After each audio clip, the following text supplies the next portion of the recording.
Bom dia, Rodrigo. Conta pra Bom dia, gente Andressa. quais são as tendências disruptivas no setor automotivo. Andressa, nós na Hollenberg vemos hoje 4 grandes tendências disruptivas mundialmente. A gente, para isso, deu o nome de MADE. As 4 grandes tendências são formadas pela letra M, A, D e E. Então, M de novos modelos de mobilidade, novos conceitos de mobilidade. A para veículos autônomos, D para digitalização e conectividade e E para eletrificação. E como está a questão da mobilidade no Brasil, a mobilidade compartilhada no Brasil e como as montadoras enxergam esse potencial? A questão da mobilidade compartilhada cai dentro desse primeiro conceito, né? O conceito dos novos conceitos de mobilidade. E aí a gente tem desde carros compartilhados, até corridas compartilhadas, até outros elementos adjacentes a isso, como bicicletas compartilhadas, estacionamentos e assim por diante. No Brasil, o que a gente tem hoje é um avanço muito grande no que a gente chama de corridas compartilhadas. O que é corridas compartilhadas? É o modelo Uber, modelo Easy Taxi, que agora virou Easy, né? O modelo 99, modelo Cabify. Isso no Brasil foi muito bem recebido, né? Então está avançando bastante isso, especialmente nas grandes metrópoles. E é uma tendência que veio, acho que, para ficar.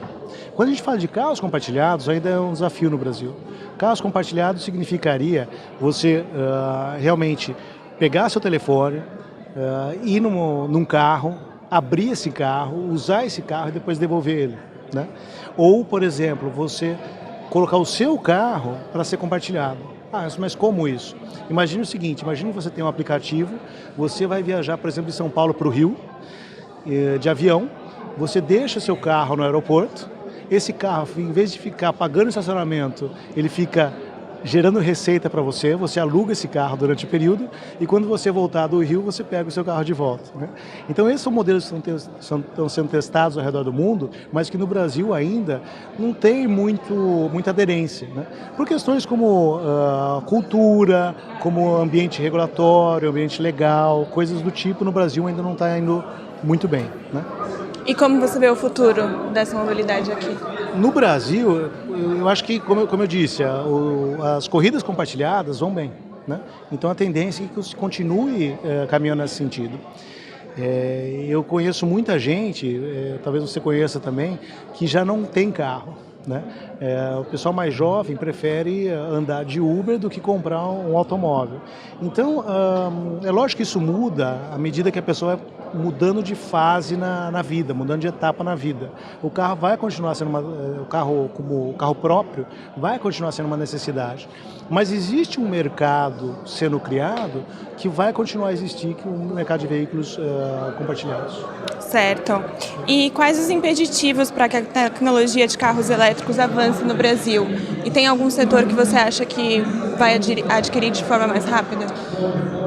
Veículos elétricos no Brasil, a gente acredita numa adoção ainda lenta, né? Nós temos aí outros desafios no momento para serem enfrentados no Brasil. Nós temos uma capacidade instalada superior a 5 milhões de automóveis e nesse momento a gente está produzindo um pouco mais de 2 milhões, né?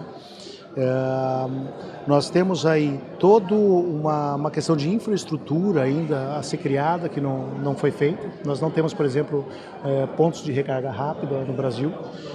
Nós não temos um ambiente regulatório robusto que favoreça os veículos elétricos ainda.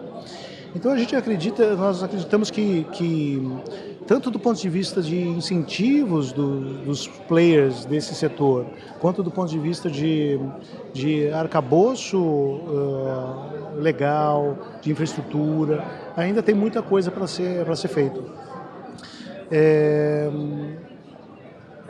Talvez um dos primeiros segmentos no qual a gente veja veículos elétricos seja em ônibus, né?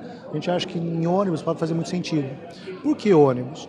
Porque as cidades precisam muitas vezes de veículos mais limpos, né? Veículos com menor nível de ruído, e o veículo elétrico se adequa bem a essa situação. Por quê? Porque os ônibus muitas vezes transitam em circuitos fechados, né?